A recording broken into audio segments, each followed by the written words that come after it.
Welcome to a special episode of Maize and Blue Review, doing a podcast here on the YouTube channel and obviously streaming. Excited to welcome a special guest here today, starting left tackle for the undefeated Michigan Wolverines, Mr. Ladarius Henderson.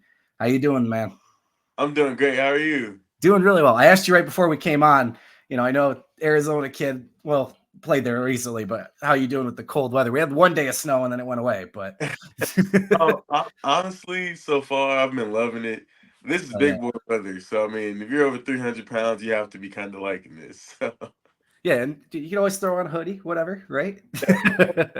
Look, I obviously want to talk a lot about this season and what you've accomplished, coming on and earning the starting role.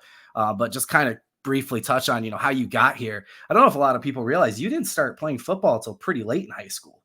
Yeah, it was actually my 11th grade year. It was my first year ever really putting on a helmet. So yeah. Do you have the coach in the hallway just like, dude, you got to come play for me? Was that how they got? Yeah. So obviously you play a couple years, go to ASU, you start at left tackle and then transition to left guard.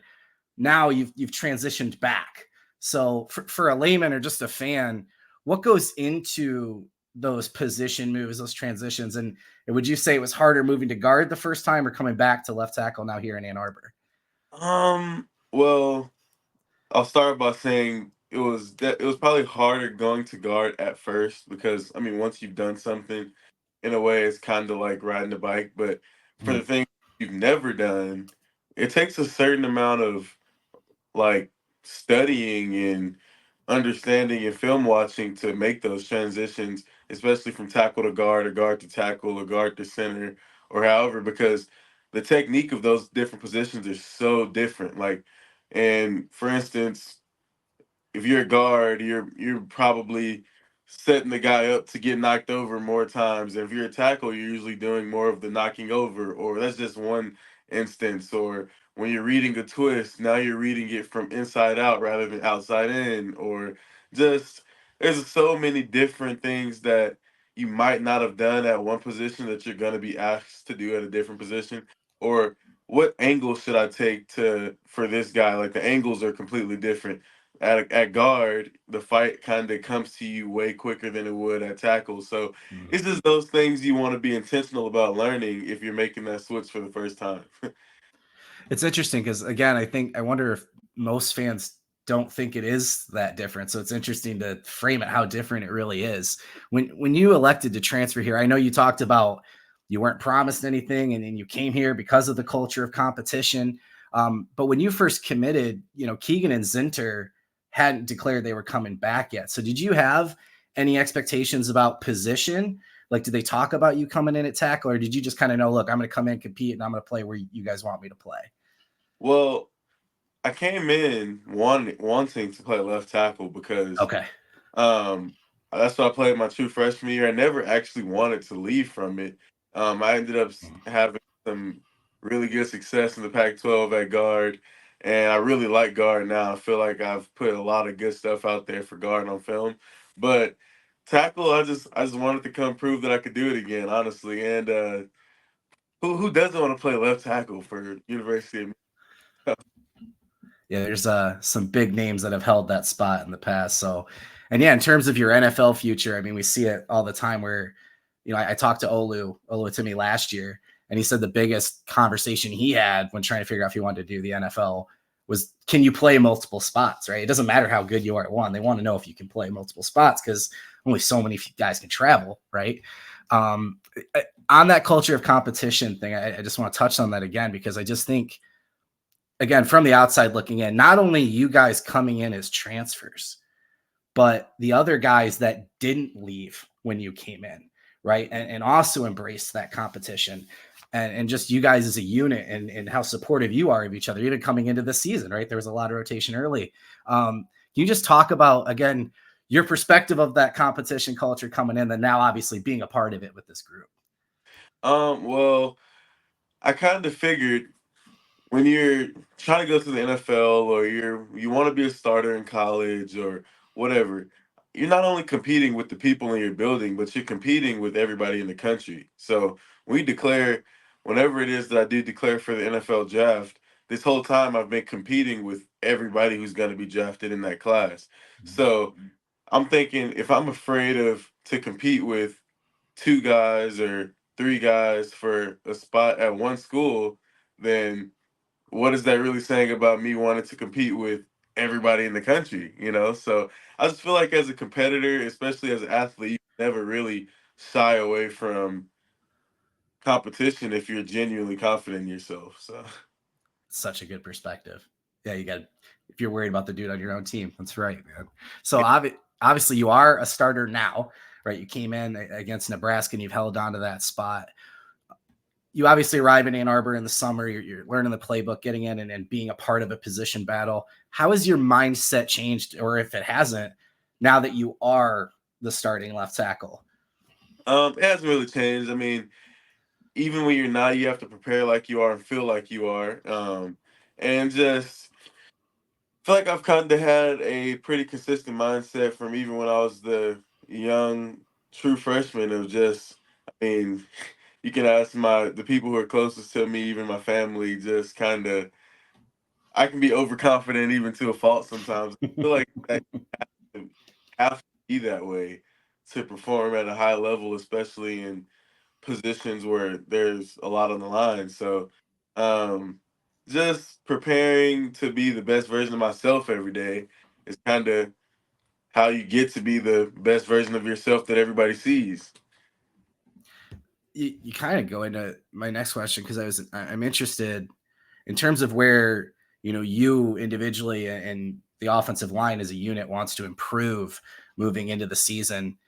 We watch and say, oh, you gave up a pressure, or again from the outside, maybe layman's, oh, this happened on a run block. What do you guys look at again individually and as a unit and think, hey, this is something we really want to work on? I mean, we all have our things individually that we really want to work on. It's just we really to be completely honest, I would say for a lot of guys in the room, we want to be as perfect as we possibly can all the time. So even when one thing happens, we really assess why did that happen? How can we work on what can we work on this week to try to make sure that doesn't happen again on Saturday or for the next game, or we can't let that can't happen in a big game, or just so we kind of it's kind of different for all of us really, and whatever that thing may be, we just try to pinpoint it and kind of work on it all week so that because sometimes a certain change can't happen instantaneous. You need time to work at it. So, but I feel like it could be different for all five of us. You mentioned Saturday, next game, and big game. That's obviously what you guys got coming up here, traveling to Happy Valley, play Penn State. I'd imagine a game like this is what you dreamed of when you Yes. decided to come to Michigan. I know it's only Monday, but what's the mood around Schembechler Hall in this program with this game coming up Saturday? I mean, we want to win and we need to win, and I mean, I'm guys have been excited for this game and we're ready for it. So just a week to be able to prepare for a game this big at their place, and that atmosphere will be, awesome to be a part of, and just go in there and do what we need to do. I mean, I'm sure everybody on the team is really excited for this game. You a little bummed it's not a night game? Uh, I don't know. I feel partial now because night games atmosphere rocks, but then day games, it's like you love being able to go out there like midday and just take care of business. Get to You work. Yeah. work. It's why as I've gotten older, I've liked night games less because it's like, oh, the day drags on. So I'd imagine you guys with your routines being able to get up in the morning and just get to the game probably is a lot easier than the day dragging out for a night game. But um, want to touch on it. Obviously, the Penn State game's coming up. It's a big week. There's a lot of outside noise and distraction, and a lot of players have been commenting on how you guys are staying focused and how you're kind of turning it into a fuel. But with everything that's going on, how are you guys able to focus on obviously not just Penn State, but your bigger goals that you have for the season? Honestly, we kind of rely on each other for that, and we can stay locked in that way. And we focus on the task at hand, and we just focus on the day-to-day process of getting better and focusing on winning. So we know there's going to be a lot of outside noise. There probably always will be. I mean, probably will be for years to come. Oh, sorry about that. You're good, dude. There probably will be, outside noise for years to come. And I mean, as long as the culture is the way it is here, I don't anticipate Michigan players will ever really struggle with that. So, I'm being completely honest. How much of that is, like you said, you guys, each other, your teammates, and then coaches? Like, obviously, you get to play for Sharon Moore. Yeah, I mean, of course, when you have great, phenomenal leaders in the building like Coach Moore, Coach Harbaugh, like, yeah, these guys can get you fired up to focus on the task at hand, no doubt. But when it comes from other guys in the locker room, such as Zach Zinter, um, you know, Mike Sarenstill, just Blake Corum, it makes it even easier when we got to come from everywhere, every direction. It's just easier for us to really lock in and only focus on what's inside our walls and the people who support us. Absolutely. Well, I'll tell you, we had high expectations for you transferring in, but I think coming in late like you did, and your mindset and the things you've said publicly, and then working your way up and earning that starting job, and the job you've done since you've taken it on has been really impressive. So obviously Michigan fans are going to be rooting hard for you guys. Saturdays, you travel to Happy Valley and Penn State. Hopefully I will talk to you later this year and the next big game, right? Ohio State.